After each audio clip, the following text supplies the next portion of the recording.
Welcome once again, and now we are going to continue with the same topic but internal structure. Okay, so now we are going to talk about the internal structure of the heart.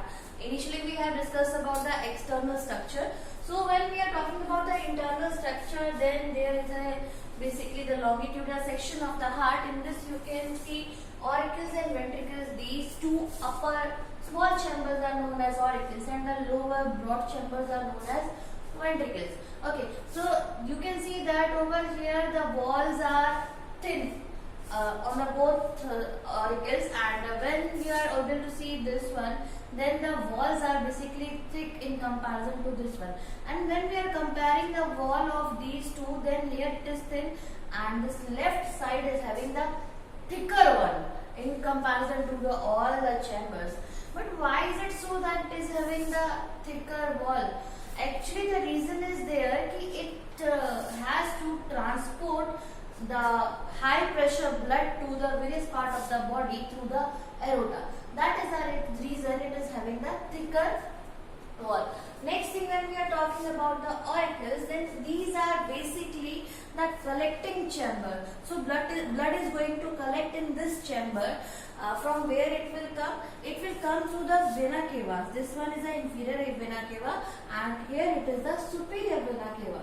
So these are the vena cava which are meant for carrying deoxygenated blood from the entire body. When we are talking about the inferior vena cava, then it is bringing blood from the lower part of the body.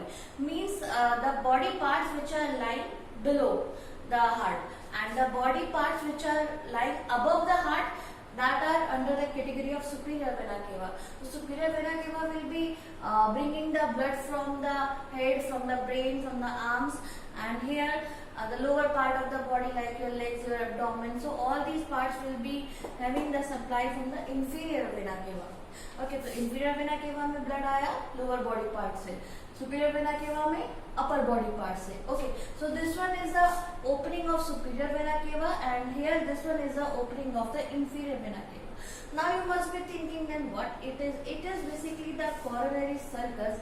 It is having the opening from the or the supply from the entire heart. See, heart itself is a muscular organ.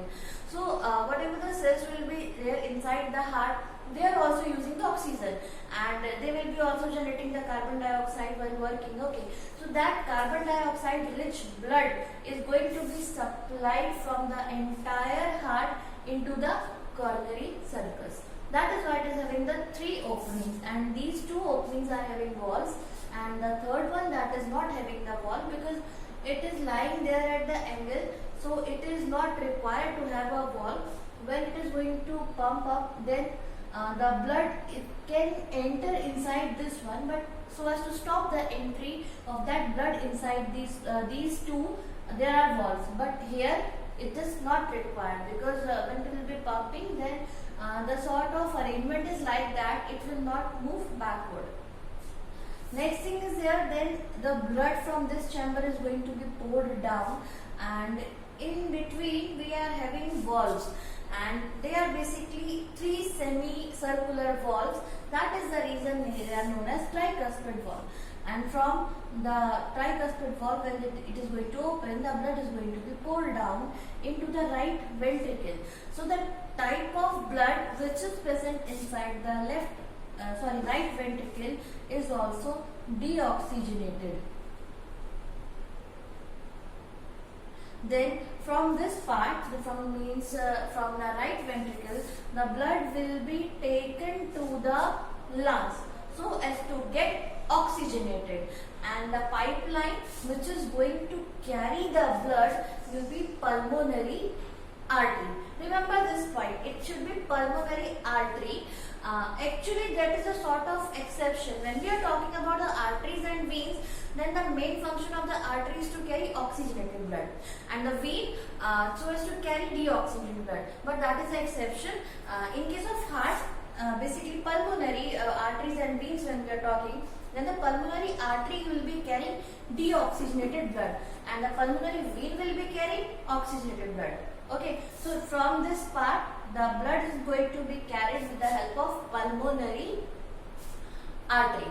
Okay, so pulmonary artery will be pouring that blood into the lungs, and inside the lung the blood is going to get oxygenated, and then from the lungs this blood is going to be moved back into this auricle, that is the left part of the heart, through these 4 openings. Here you are able to see the 4 openings, 2 from the left part of the lung and 2 from the right part of the lung.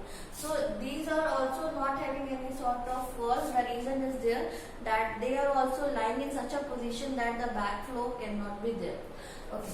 From this part the blood is going to be poured down into the left ventricle, and in between there is a valve. And how many valves are there? Basically bicuspid valve. Another name for this valve is mitral valves.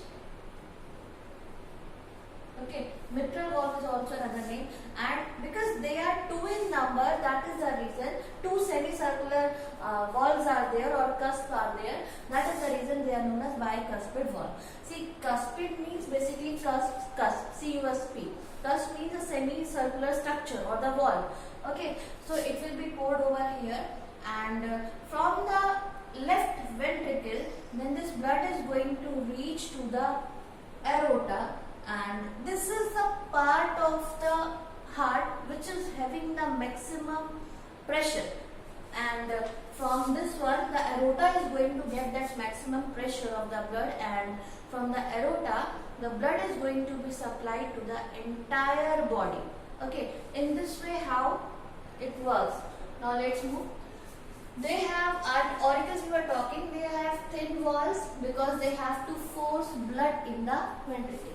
Okay, so auricles की जो wall है that is thin because it has to pour the blood into the ventricles. And next thing, internally left and right auricles are divided by interauricular septum. This part I already told you. In between these 2 auricles there will be the division that is known as interauricular septum. Okay. Next thing, when we are talking about the ventricles, and they are known as the distributing chambers. I will tell you how. When we are talking about this ventricle, then this ventricle has to distribute the blood to the lungs. Okay, and when we are talking about the left part, then this ventricle has to distribute the blood to the entire body. That is the reason it is known as a distributing chamber. Okay, for the blood reaching from the arteria. The next thing, walls are thicker in comparison of auricles because they have to bear high pressure of the blood. That is the reason they are having thick walls. The walls of the left ventricle is 3 times thicker in comparison to the right ventricle. This part I already told you. The wall, when we are talking about, then this one, or the wall of the left ventricle is the thicker most. How many times it is having thicker in comparison to the right ventricle? That is 3 times thicker. Okay. So remember this point. This is a very important. Then blood entering in the aortic arc. Here you are able to see the aortic arc. This one is aortic arc. Okay, having the maximum blood pressure or the more blood pressure, reason it is supplied from the left ventricle. And there is one more thing. There is one more sort of opening or the mark, you can say that is known as the fossa ovalis, which is functional when the child was there in an embryonic development. That time it was basically known as fossa ovule. Okay? Fossa ovule was basically the sort of connecting link in between the right and the left auricle. And before the childbirth, this is going to be closed. This should be closed so as to make the 4-chambered heart in a proper working manner. That is the reason it needs to be closed, and there is a mark left that is known as the fossa ovalis. Okay, and you might have heard about the children having the hole in the heart. That is the thing, that this hole during the embryonic development, it might be there this this hole has not been closed. That is the reason some of the children are having holes in the heart. So this is about the internal structure of the heart, and few more still topics are remaining in this one only, that we are going to continue in the next video. Thank you.